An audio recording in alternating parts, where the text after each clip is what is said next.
Kia ora, Helen Brahms here coming to you live from Mesa in Arizona. Hope you're all having a super fantastic, sparkling, winning Wednesday. So what was your wins for today? Please let us know in the comments below so we can celebrate your wins with you. I had a very interesting day today. My creativity ran amok. I wasn't sure. It must have been the 4 hours of sleep I got last night. So as most of you know, as some of you know, I write my to-do list out, and then at the end of the day, if I get all my to-do list done, I'm allowed to watch a movie. But the last couple of nights, I haven't done that. Well, I have finished my to-do lists, but I haven't had my reward of watching a movie because I look at all, I've got like 400 movies with me in the RV, between the two cases that I have that just have the discs and the slidey thing that comes in the jewel case, the booklet information thingy. And so I have all of those movies, and I flip through them and go, I really don't feel like watching any of these. And then I have Prime, and I look through that, and I've got all this stuff on my watch list. I'm like, yeah, I don't really feel like that. So what I've ended up doing is the last 2 nights is I've ended up sitting down with the iPad open, doing the jigsaw puzzles, while I am playing an audiobook. And one of the book series I really like is the Gray Man series by Mark Greaney. And it is just an awesome book series about a guy who was a black covert CIA operative thing in some unit that is off the books type of thing. You get the idea. They call him the Grey Man because he's like a ghost, and he's actually he's in the special. He was in the special force, in the special forces, in the special COVID. Jeepers, brains fried. In this black ops unit, and he was a trained assassin and all of this sort of stuff. And so it's kind of in these books, sort of kind of becomes, well, not really a Robin Hood, but what was that TV series years ago? The British TV series. Almost becomes like a minder, a fixer. Oh, jeepers, they did a film of it that had Denzel Washington playing it. I want to say The Enforcer, but I don't think that's right. It was something like that. But he sees a wrong and he goes and he somehow gets mixed up into some situation and he ends up making it right in the end and all of that sort of stuff. But somehow he got burned in the CIA, and we're into book 3, we haven't found out yet. He gets burned in the CIA, and there's a shoot-on-sight order out for him. And so while he's trying to dodge all these people that are hunting for him and looking for him and everything else, he's going and helping other people through struggles and challenges that they're having, and using his special skills that he has. I got reminded about this series the other night when I finished watching the Taken series, the 3 movies of Taken, and I thought I haven't listened to that for a while, but I have. I was partway through book 2 because every now and again I don't want to watch a movie, so I put an audiobook on. And so I'm now on to book 3. The problem is these books are like 40 hours of playtime, of audio. And so I sit there and don't know what to think. And so while I'm doing the jigsaw puzzles on the iPad, I'm listening to these books. And so the last 2 nights, I've gotten so engrossed in the story because of the action that is in there. And I love action thrillers.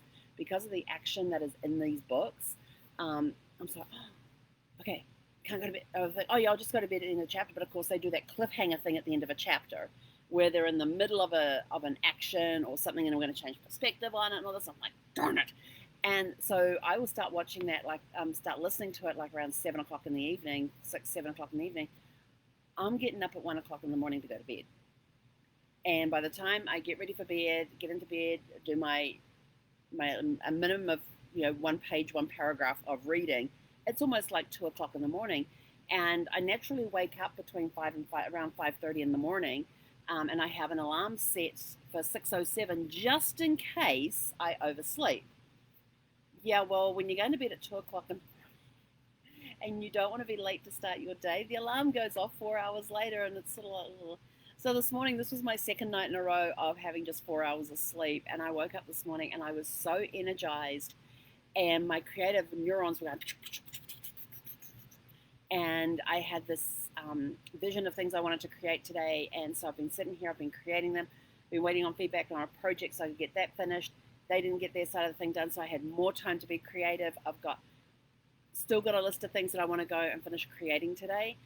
So that's my win today, is the creativity running amok. And I'm like, yes, love this. This is awesome, because I've been in a dry spell on creativity for a while. I haven't had this much creativity in a day for a while. I've had little bits here and there, but a whole day where my mind is like, no wanting a nap, no full energized the whole day, full participation the whole day, full energy, no need for a nap or anything else. I even went and sat outside with pen and paper today because Zeffie was whining after we got back from our walk because I wouldn't let her sit outside because I had to come and have breakfast. So I came and had breakfast and I said to her, we'll go out later on. And so we went out later on, and she had fun. For some reason, she likes whatever's on the other side of the RV, which is nothing. I snuck around the front of the RV today to go see what the heck is she actually doing on the other side of the RV. And on the slide out here that I'm sitting in, we've actually got lockers that go. There's one locker with 3 doors that goes the whole length of the slide out, and she's on the other side of the slide out, just sniffing her way along the back of the lockers.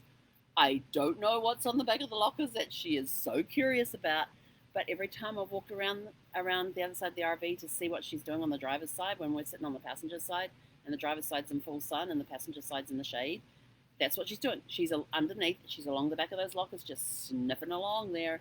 I'm like, really? So my dog finds the craziest things to amuse her, to keep her entertained, whatever. And the neighbor across the way was out today, and he pulls up in his car. Well, she sees him pull up in the car, and she just goes running to as far as her leash would let her, and she stands there, and her tail's going like crazy. It's just this big blur and all that. And so he comes across to say hi and makes her sit, and she gets her little treat from him. And that's our whole interaction for the day. Hi, how you doing? How you doing? Sit. Here's your treat. Bye. Have a great day. That's basically it. But nice neighbors. I like my neighbors. Well, my one neighbor that I have who's directly across the road. The other ones are a little more spread out. Yeah. So so I was sitting out there working on some creativity stuff in my notebook today, and didn't have the urge to write. It was just writing out ideas of things I wanted to go and create for different campaigns for keeping in contact with clients, different follow-up techniques, that sort of stuff. So it was a very, very creative day. So I was extremely happy with today. Was able to help out a couple of friends today as well, which was awesome. Always love doing that. And before I leave, I have to remind everybody this weekend, starting on Friday, we have the Expand the Business Summit. This is going to be awesome. It is going to be off the charts. They have a whole bunch of entrepreneurs, like over 50 entrepreneurs or something, coming in to talk about how to do business during tough times, how to work businesses through challenges, how to especially work businesses in changing times and things, how to still be successful, how to be open to opportunities as they come to you, and being open and not being closed off. So it's going to be a phenomenal thing. You might see a familiar face in there if you come. In the description of this video is the link to there. It's havetoexpandbiz.com. And it's free.